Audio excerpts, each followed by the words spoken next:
I've been playing harp for over a decade in one key, the key of C major. Okay, I lie a little bit. I do play in A minor as well, but since it's all the same notes as C major, it's kind of the same. All the notes in the key of C major are natural. There's no sharps or flats. So you start at C, and then you go D, E, F, G, A, B, and back to C. Those are like the white keys of a piano. And for beginner harpist, it's a very natural way to tune your harp. There's tons of music that is already in C major or can be transcribed into C major. And if you don't have levers, it saves a bunch of time tuning. There's like 34 strings on the biggest harp. So that is not fun. I really should experiment with more keys and how they feel and sound different, but since I play with a group of harpists that don't all have levers, it just seems easiest to stick to the one key. I also play almost exclusively from lead sheets. Lead sheets have two parts. The most recognizable part is the melody. That's written out note by note, and you should play it pretty much as it's written. The other part is the chords that are written up top, and the chords you can do some interesting things with. More on that later. These collections of lead sheets are often called fake books. They're called fake books because you're not getting a full score of the piece of music. So when you play it, you're not playing the real piece, but you're playing enough to kind of get by and kind of fake your way through. They became real popular and illegally passed around. Artists and publishers weren't getting a cut of the royalties that they should have been getting for this music having been bought and sold. So official versions eventually started coming out.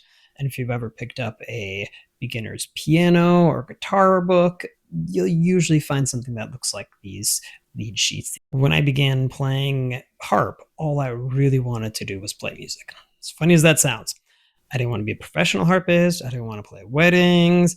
I just wanted to play music. So our teacher had about 20 of us in the room, and they taught us the basics, like how to tune, how to get a decent sound by plucking a string, and then just kind of set us to playing music. I'm sure that as a result of my unorthodox teaching experience, my technique kind of leaves a lot to be desired. But I really do believe there's a big difference between what a professional musician needs to be able to practice for hours to play these complex orchestral pieces and the skill someone like me needs to be able to play harp music and make beautiful music. I know with proper technique, I could play more challenging music, but I'm pretty comfortable and happy with the music that I'm playing. I can find almost an endless amount of music that I can play. Sometimes it's literally my instrument that is limiting me. I don't have a pedal harp, so I can't quickly change. I can flip levers, but that's a whole other story. I've done it sometimes. It's not fun. I just like playing music. I also don't play enough that I'm worried about repetitive stress injuries like carpal tunnel. I might play an hour or two a week spread out. Back to why I'm playing lead sheets.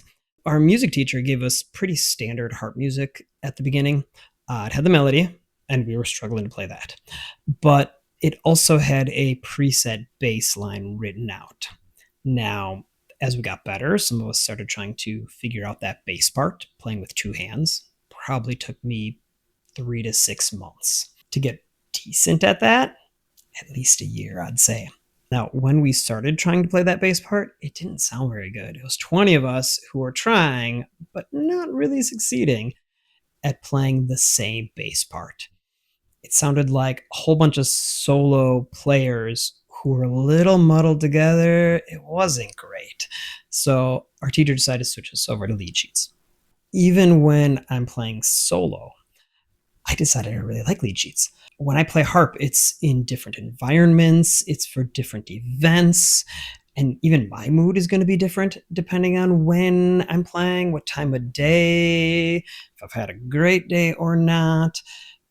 So with a lead sheet, I get to create these accompaniments on the moment, as I'm feeling it, as I'm doing it. On my own, I might be messing around with different techniques. In a group, I'm going to stick to something a little more standard to try to like keep the beat and not be unexpected with other players. At a big noisy event, I'm more likely to just be pounding away at the chords so that we get heard. I've played in a stairwell. You really have to simplify things so that you don't get that echo and reverberation. I'm going to play a lot different at a Renaissance fair than I am at a funeral. But here's the same piece, played two different ways. Same sheet music, put it up on the screen, different interpretations. It's called The Water is Wide or Wally Wally. I'm going to play it real simple at first.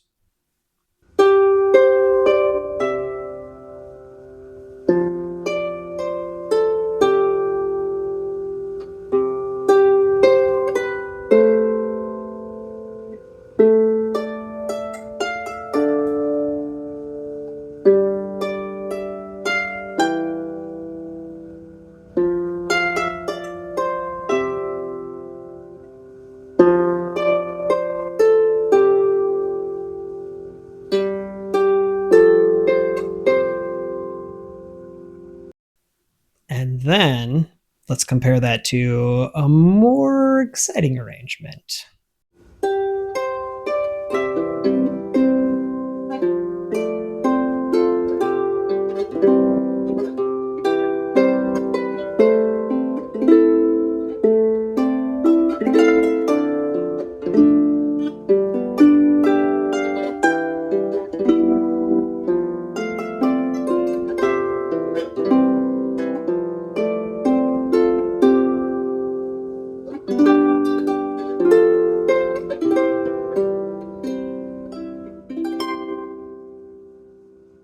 If you want to learn more about playing lead sheets, learn how to do some of the weird things I'm doing, watch the next video. Again, I'll put a link somewhere about here. Click it.